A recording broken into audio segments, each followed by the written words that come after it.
We are on the lower Wisconsin Prairie Du Sac. I fished from this place in June, so now we're back. The island is over there, and we're gonna throw towards it. It's like 100 degrees outside today, but it should start going down in about an hour when the sun falls. It'll still be like 80 degrees at night, but this is a nice deep place. There's a reverse current on this side of the island. The deepest water is actually on that side of the island, but I've tried fishing on that side of the island before over there. Didn't really get much. I think the fish really like the current seams here. So that's what we're gonna do. We're gonna throw some worms out, get some bait, and hopefully we can get a big fish. All right, people, we're going to toss out towards the island, step in. This fishing line is kind of out of string, so we're not gonna toss like as far as we can because we need to have some line left. Already out of line, but I'm basically fishing for a bluegill with this line. So essentially, nothing too big. If something bites it, probably gonna lose the spool. There's actually a really big hole over there and deep, and it drops off incredibly fast here. So what we're gonna do is gonna cast the last line of bait in the big hole. There's not much current there, which is an issue, because fish, when it's this hot, they like current. But it is a deep hole, and fish like deep holes in hot weather. So let's see if we can get something there. I got something on this bigger pole, on the bigger bait. I think it might actually run into the other string though, is the issue. Because this guy's pulling it down. It pulled it way the heck over there. Oh, nope, it didn't run into the other string. But I don't know if this is what I want. That's what I thought it was. It's a pretty big red horse. So, yeah, went pretty crazy. Pretty nice red horse. Didn't really even have to take him out of the water. There you go. See you, red horse. Well, this side's not as deep as the other side for sure, but the current's much stronger on this side. So I think fish like it here better. And if I can throw very close to the island, because I can walk very far out. So all right, let's get it back out there and see what we can get. Finally, I got a decent bite over here. I've been getting tiny bites, I think, by like tiny little river suckers that can barely hook on my tiniest hook. But this one finally bit, so I might actually have some bait for today. Whatever it is, doesn't feel big. I don't even feel any weight on it. A little bit maybe, but I don't even know if it's on. These things are just so small that, yeah, that's a fish. That's what I've been hooking, the little river sand shiners, but that will actually make excellent bait, and the hook just fell out of its mouth. These things are what I've been catching, and they're really good. These are baby suckers, and they're gonna make excellent bait for catfish. All right, we're gonna walk out to the that log encampment over there, because I know like the river actually has like a little bit of a sandbar right there, and I can launch from there. I want to get this guy as far out in the open as I can, as deep as I can, because I know that's where the big fish are hiding. Hopefully a gar doesn't take it, and I think I definitely need to get in the deep current for a gar to not take it.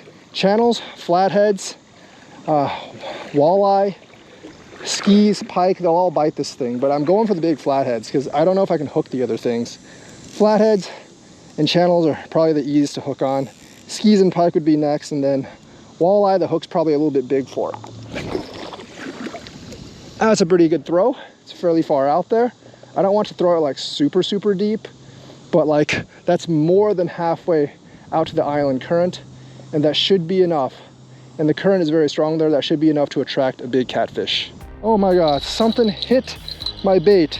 And I have to say, what I'm using is actually shad now. Because what I noticed is there was a bunch of shad in the shallows. This one feels, it's definitely not a gar. A gar would have let go by now. So it is a catfish most likely, either that or a walleye, but it's fighting pretty dang hard for an eye.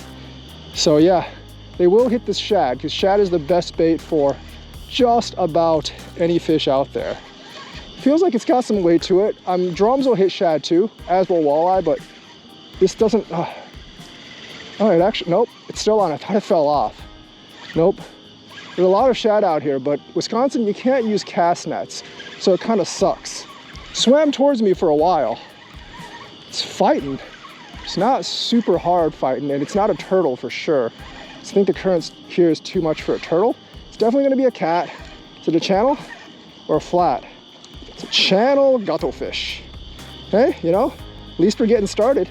The only thing I've caught like over here is channels though. I've actually never caught a flathead on the lower Wisconsin, but another channel catfish on my shad.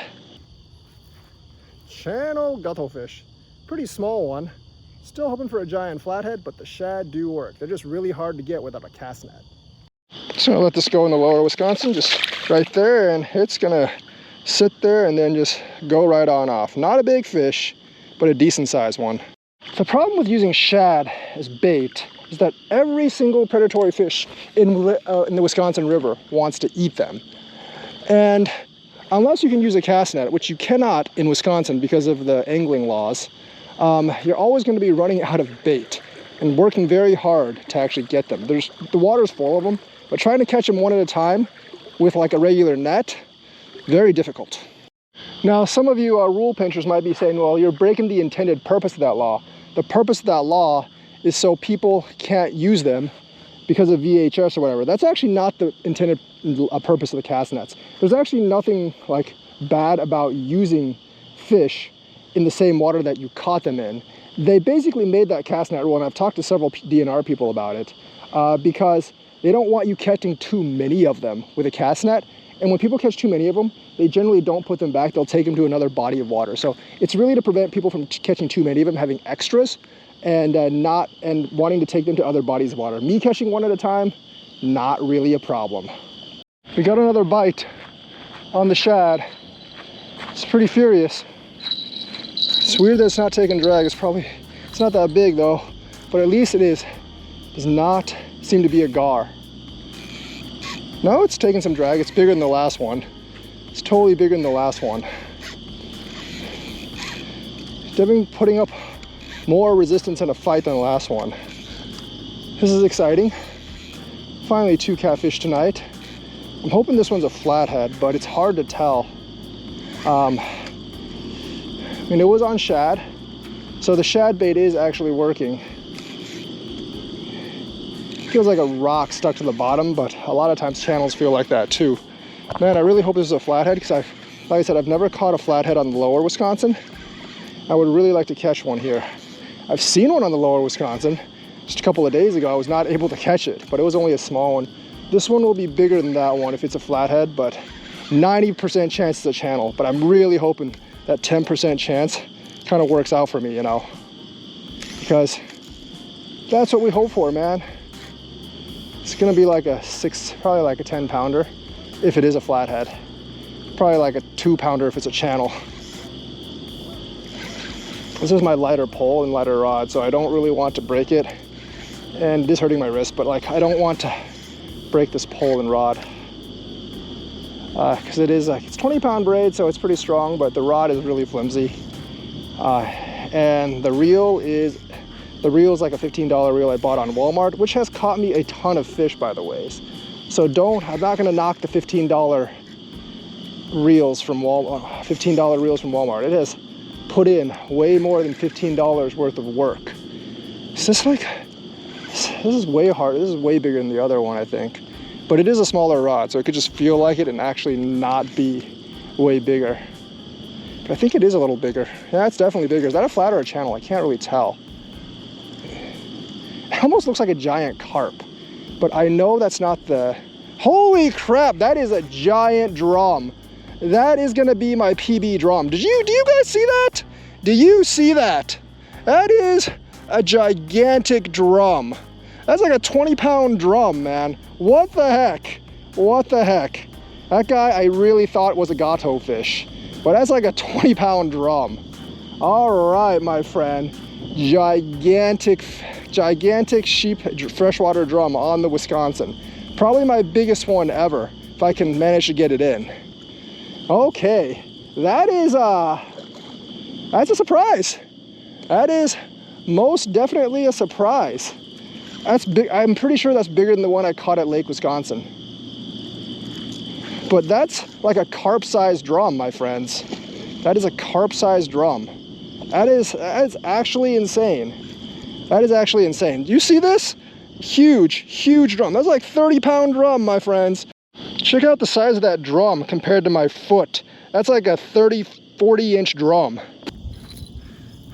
All right, guys, it's not quite as heavy as I thought, but this is a 16-pound freshwater drum. Made my night, my friends. Made my night. 16 pounds freshwater drum. I'm gonna let this massive drum go. I think I'm gonna have to walk him out a little bit into the Wisconsin. Dang, this is a beast. It wasn't 30 pounds like I thought, but 16 pounds is plenty of drum for you right there. All right, guys. I think it needs a little bit time to revive, but it'll be fine. There it goes. It's already getting its bearings back, and off it swims. Off it swims. See ya, drum. See ya. That was a fun trip. I was hoping to catch a giant flathead, but that big drum made my day. New PB drum. I don't know if I'm going to be able to beat 16 pounds anytime soon. I really thought that was like a carp when I first saw it. I'm like, nah, carp don't really eat shad. The shad are actually really hard to get because I caught them one at a time with my regular net because you're not allowed to use a cast net in Wisconsin. They need to change that rule sometime. They just need to change it to like you have to use the fish in the same area where you caught them with a cast net. The whole purpose is to prevent VHS spread, and if you're basically using the fish in the same area that you cast netted from, it's not really that big of a deal. So don't feel free to ask me any questions, like and subscribe, hit that bell notifications button, and maybe I'll see you out in the water sometime.